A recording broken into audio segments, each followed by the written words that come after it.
Waste Bengal के बीरभूम में जिस तरीके से लगातार लोगों की हत्याएं हो रही हैं, महिलाओं को जिंदा जलाया जा रहा है, पर आज भी जो मीडिया है वो शांत बैठा है। और रही बात वेस्ट बंगाल की मुख्यमंत्री की, तो जब वहां के राज्यपाल भी इस पूरे प्रकरण को लेकर आवाज उठा रहे हैं तो वो ये गुस्सा उनके ऊपर दिखा रही हैं। इस पूरे मामले पर हम बात करते हैं सुप्रीम कोर्ट से एडवोकेट अश्विनी दुबे सर हमारे साथ हैं और सर से बात करेंगे। सर, किस तरीके से देख रहे हैं आप कि 2 मई यानी कि 2021 के बाद से ही लगातार लोगों की हत्या वेस्ट बंगाल में हो रही है और आज तक ममता बनर्जी सिर्फ इसी बात को कहती हैं कि वेस्ट बंगाल में हालात ठीक हैं, बार बार पे राज्यपाल का मुंह बंद करने की कोशिश की जाती है। देखिए, नेशनल ह्यूमन राइट्स कमीशन ने जो अपनी रिपोर्ट सौंपी, नेशनल ह्यूमन राइट्स कमीशन के रिपोर्ट में साफ तौर पर लिखा था कि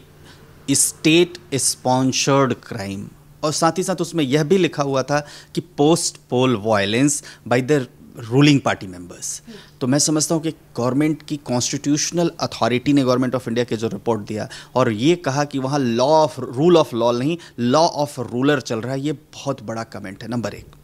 तो इलेक्शन के बाद से ही जिस तरीके से एक पर्टिकुलर लोगों का टारगेट करके उनको मारना, उनके साथ बलात्कार जैसी घटनाएं करना, महिलाओं के साथ अत्याचार करना, और जो थाने जाना तो पुलिस में एफआईआर नहीं दर्ज होना, ये साबित करता है कि सब कुछ ठीक नहीं चलता। जब कॉन्स्टिट्यूशन में, संविधान में साफ तौर पर लिखा गया है, कहा गया है कि जो गवर्नमेंट होगी, जो सरकार होगी उस राज्य की, वो लॉ एंड ऑर्डर को इंश्योर करेगी कि किसी भी स्टेट में किसी भी तरह से वायलेंस नहीं हो और लोगों को न्याय मिले, क्योंकि जनता का जनता के लिए, जनता के द्वारा ही कॉन्स्टिट्यूशन का मेन प्रीएम्बल है। और अगर जनता को ही न्याय नहीं मिल रहा है, जनता के साथ ही अत्याचार हो रहा है और जिनकी जिम्मेदारी है इंश्योर करने की लॉ एंड ऑर्डर की, वो टाइमली एक्शन नहीं ले सकते हैं, तो ये हम कहेंगे कॉन्स्टिट्यूशनल ब्रेकडाउन है, कॉन्स्टिट्यूशनल ब्रेकडाउन ऑफ मशीनरी है। ये तो रहा पहला पार्ट। दूसरा, अभी जो बीरभूम में जो हम देख रहे हैं, हम वो वीडियोज कैसे पेनफुल है, कितना आदमी देख करके उनको दहल सा जाता है कि कोई ऐसा कैसे कर सकता है कि पूरे के पूरे परिवार को घर में डाल के जला दे, कोई ऐसा कैसे कर सकता है कि लोगों को मारना शुरू कर दे, कोई ऐसा कैसे कर सकता है कि बॉडीज को आइडेंटिफाई नहीं कर सकें, और जिनकी जिम्मेदारी है पुलिस की, जिनकी जिम्मेदारी है अथॉरिटी की, या इंश्योर करने की लोगों को बचाएं, वो अपना मुख मोड़े। और अगर कोई व्यक्ति, गवर्नर भी एक कॉन्स्टिट्यूशनल अथॉरिटी है, गवर्नर अगर वहां का कॉन्स्टिट्यूशन हेड होने के नाते अगर बुलाते हैं चीफ सेक्रेटरीज को और डीजीपीज को, तलब करते हैं, तो रिपोर्ट नहीं सबमिट करना, जबकि कॉन्स्टिट्यूशनली वो एम्पावर्ड हैं, रिपोर्ट नहीं सबमिट करना, उनके पास जाना नहीं, उनको सही रिपोर्टिंग नहीं देना, ये साबित करता है कि कॉन्स्टिट्यूशनली, मोरली, लीगली सब कुछ ठीक नहीं है। तीसरा, अब सबसे बड़ी बात, जो प्रदेश का मुखिया है, प्रदेश के मुखिया की, और जो लॉ एंड ऑर्डर के हेड हैं डीजीपी उनकी, और जो एग्जीक्यूटिव मशीनरी के हेड हैं चीफ सेक्रेटरी उनकी, इन सब की ये जिम्मेदारी बनती है किसी भी स्टेट में, वेस्ट बंगाल में नहीं, तो वो इंश्योर करें कि उनके सिटीजन्स को किसी भी तरह से नुकसान नहीं हो। तो पुलिस क्या कर रही थी? अब तो हर जगह थाने बने हुए हैं, जगह जगह इतना अब ये नहीं है कि दौड़ के थाने आपको पुराने बात की तरह कि दूध जाएगा बता कर आएगा, सबके पास मोबाइल फोन्स हैं, और जो वीडियोज आ रहे हैं वो वीडियोज निश्चित तौर पर वहाँ पुलिस के पास भी पहुंचे होंगे, उसके बाद भी एक्शन नहीं लेना, ये साबित करता है कि रूल ऑफ लॉ नहीं है। सर, जिस तरीके से आज घटनाएं देखने के लिए मिल रही हैं, पुराने 1 साल से वेस्ट बंगाल में इसको लेकर अब बीजेपी की तरफ से और कल अमित शाह से भी कैबिनेट की मीटिंग हुई थी, तो क्या लग रहा है आपको कि जल्द ही से जल्द राष्ट्रपति शासन लगाना जरूरी है वेस्ट बंगाल में? देखिए, आर्टिकल 356 के अपने कुछ जो इंग्रेडिएंट्स हैं, आर्टिकल 356 के कुछ पैरामीटर्स हैं, उन पैरामीटर्स में अगर फिट होता है और गवर्नर की रिपोर्ट आती है, या अदरवाइज, दोनों बातें हैं, either on the basis of the report received from the governor और अदरवाइज ऐसा लगता है तो राष्ट्रपति शासन कहीं भी लग सकता है। लेकिन उन पैरामीटर्स को अगर फुलफिल नहीं किया जाता है, या 356 में जो प्रावधान दिए गए उन प्रावधानों के विपरीत कुछ होता है, तो राष्ट्रपति शासन नहीं लगाया जा सकता, तो क्योंकि उनको फिर रिव्यू करने के लिए हमारी जो निष्पक्ष, निर्भीक और स्वतंत्र न्यायपालिका है वो बैठी हुई है। आज ऑनरेबल हाईकोर्ट ने सुओ मोटो कॉग्निजेंस लिया है इस घटना का, वीरभूम का घटना का। इसके पहले भी 5 जजेस की जो बेंच है वो बेंच सुनवाई भी कर रही है वहाँ पर, खास तौर से जो पोस्ट पोल वायलेंस हुए। अब इसके बाद ऑनरेबल हाईकोर्ट के सामने क्या रिपोर्ट्स आती हैं ये वो देखना होगा, और इसके बाद अगर चाहें तो सुप्रीम कोर्ट भी अगर चाहे तो कॉग्निजेंस ले सकती है इस मामले का। अब देखना यह है कि क्या ये वहाँ की जो मशीनरीज हैं, क्योंकि ये कॉन्स्टिट्यूशनल डोमेन का मैटर है, कॉन्स्टिट्यूशनल डोमेन में क्या सिर्फ एक जगह की घटना को लेकर के, लॉ एंड ऑर्डर के फेलियर को लेकर, कॉन्स्टिट्यूशनल ब्रेकडाउन ऑफ मशीनरी एक पर्टिकुलर एरिया में, उसको लेकर के 356 आर्टिकल कहीं इंपोज कर सकते हैं कि नहीं कर सकते हैं, ये जो लॉ मेकर्स हैं और उनके बीच में जो रिपोर्ट्स है वो साबित। परंतु रूल ऑफ लॉ प्रिवेल करना इस देश में ज़रूरी है। अगर रूल ऑफ लॉ प्रिवेल नहीं करता है तो हम ये कह सकते हैं कि चुनी हुई सरकार अपने दायित्वों का निर्वहन नहीं कर रही है, यानी अपने लोगों की रक्षा नहीं कर पा रही। और किसी भी स्टेट में लोगों की रक्षा नहीं हो पाती है तो कश्मीर जैसे हालात पैदा होते हैं। और मैं समझता हूँ कि इसी तरह के मैस केयर्स 1990 में और उसके पहले भी जो हुए थे उन सब से भी लर्न करने की, लेसन लर्न करने की ज़रूरत है। आज जो लोगों के सवाल हैं वो बीजेपी को और सेंट्रल गवर्नमेंट को लेकर भी उठ रहे हैं कि जो हालात, जैसा कि अभी आपने जिक्र किया कि वेस्ट बंगाल में हालात जम्मू कश्मीर जैसे हैं, कश्मीर जैसे हैं, 1990 जैसे हैं, तो केंद्र सरकार को जल्दी से जल्दी कोई एक्शन लेना चाहिए उन लोगों के लिए जिनकी जान बेफालतू में जा रही, मतलब बिना बात के जा रही है, जिनका राजनीति से कोई लेना देना नहीं है। देखिए, मैंने ऐसा नहीं कहा कि जम्मू कश्मीर जैसे हालात हैं, मैंने ये बात बीजेपी के लोग भी दोहरा रहे हैं सर।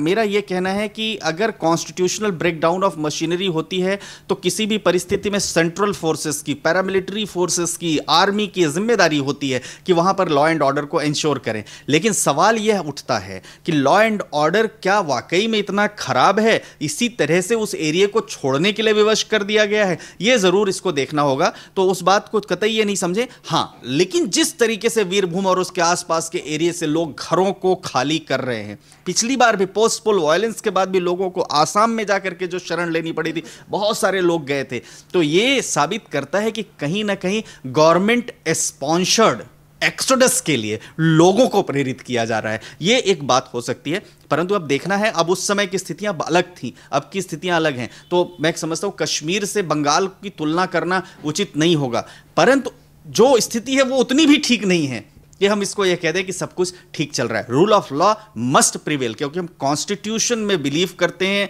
हम संवैधानिक व्यवस्था में बिलीव करते हैं। अगर कॉन्स्टिट्यूशनल ब्रेकडाउन ऑफ मशीनरी होता है तो हर किसी की जिम्मेदारी, प्राइम मिनिस्टर की, ग्रुप ऑफ मिनिस्टर्स की, प्रेसिडेंट ऑफ इंडिया की, पैरामिलिट्री फोर्सेस के हेड की, चीफ ऑफ स्टेट्स की, चीफ ऑफ एग्जीक्यूटिव मशीनरी की, सबकी यह जिम्मेदारी, कलेक्टिव रिस्पॉन्सिबिलिटी बनती है। और उस कलेक्टिव रिस्पॉन्सिबिलिटी के तहत यह इंश्योर करना चाहिए कि लोगों की रक्षा हो। सर, जैसा कि आपने कश्मीर का जिक्र किया कि दोनों को हम कंपेयर नहीं कर सकते, पर बीजेपी के कुछ सांसद हैं वो इस बात का जिक्र कर रहे हैं कि आज जो बंगाल की हालत है वो कश्मीर की तरह है और बंगाल जो है वो आज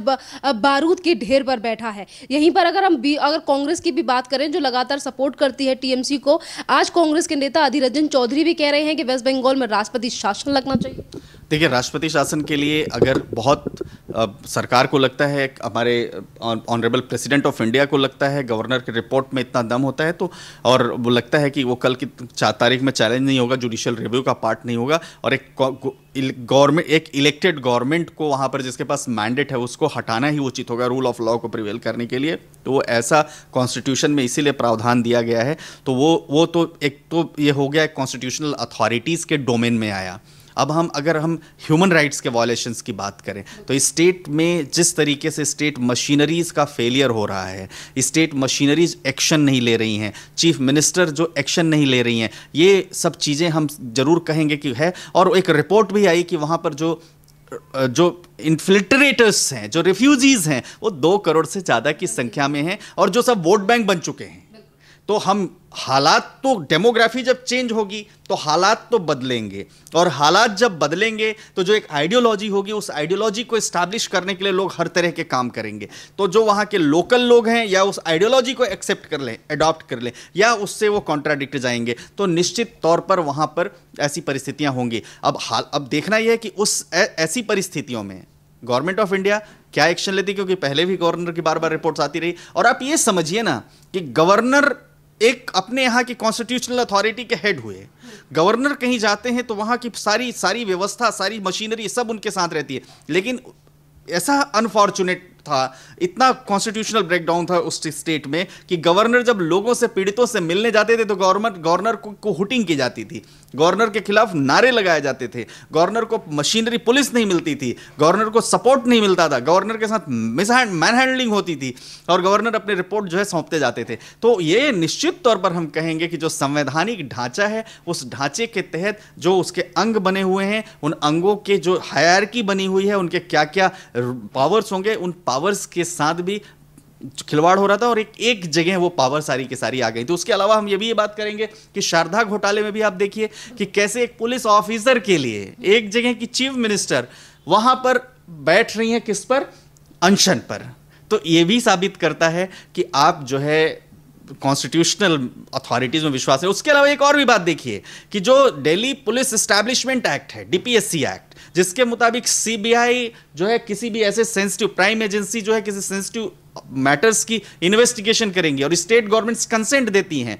जनरल कंसेंट होती है, स्पेसिफिक कंसेंट होती है, उन कंसेंट्स को भी विड्रॉ कर लेना। तो ये मतलब मैं समझता हूं कि जो केंद्र की पुलिस है या केंद्र सरकार की एजेंसी है उसको राज्य सरकार सपोर्ट नहीं कर रही है, फिर केंद्र सरकार के ऑफिसर्स के ऊपर पुलिस केस रजिस्टर कर देना। तो ये जो है मतलब ये मैं समझता हूं कि जो जिनके बीच में जो समन्वय होना चाहिए, दोनों एजेंसीज के बीच में समन्वय होना चाहिए, वो समन्वय नहीं हो रहा। मैंने स्टेट की पुलिस सीबीआई के लोगों के ऊपर मुकदमा दर्ज कर रही है, स्टेट की पुलिस ईडी के लोगों के ऊपर मुकदमा दर्ज कर रही है। पहले ऐसा कभी नहीं होता था। 2G जैसा घोटाला हुआ तो क्या उस समय की जो तत्कालीन सरकार थी तमिलनाडु की, उस तमिलनाडु की सरकार ने क्या सीबीआई को रेस्ट्रिक्ट किया कि आपकी इन्वेस्टिगेशन मत करिए? वैसे महाराष्ट्र के केस में आप देख लीजिए, महाराष्ट्र के केस में भी जो रिक्वायर्ड सैंक्शन थी उस सैंक्शन को विड्रॉ कर लिया, स्पेसिफिक और जो जनरल कंसेंट थी उस कंसेंट को विड्रॉ कर लिया। तो ये सब बातें हैं, तो ये बहुत मतलब सब कुछ ठीक नहीं चल रहा है। हम नहीं कह सकते सब कुछ ठीक रहा है। संविधान की जो व्यवस्थाएं हैं वो व्यवस्थाएं कहीं ना कहीं खराब हो रही हैं।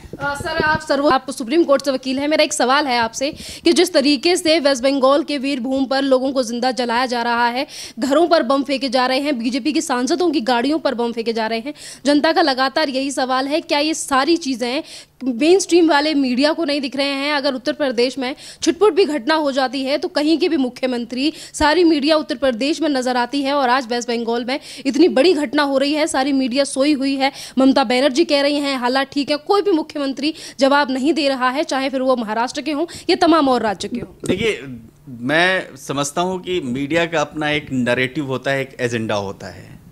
और अगर उस एजेंडे के तहत कुछ चीज़ें होती हैं तो वो पिक कर लेते हैं, नहीं होती तो नहीं, और बड़ा सेलेक्टिवली उसको करते हैं। तो मीडिया एक बड़ी जिम्मेदार संस्था है हमारे देश की, और निश्चित तौर पर इन बातों को दिखाना चाहिए। और ऐसे अगर मीडिया अपनी जिम्मेदारी से भागेगी तो मैं समझता हूं कि जो तीनों ऑर्गन्स हैं, वो ऑर्गन्स जो एग्जीक्यूटिव, जुडिशरी और हमारा लेजिस्लेचर है, वो सारा का सारा फेल होगा। क्योंकि लोग उम्मीद करते हैं इस डेमोक्रेसी में किससे? मीडिया से, कि मीडिया में आएगी बात, पब्लिक डोमेन में आएगी बात, तो हो सकता है हमारा कुछ काम हो, या हमारे खिलाफ जो इनजस्टिस हो रहा है वो इनजस्टिस जो है ख़त्म हो। तो मीडिया को अपनी जिम्मेदारी ज़रूर पूरी करनी चाहिए। मैं यही कह सकता हूँ, देश का चौथा स्तंभ है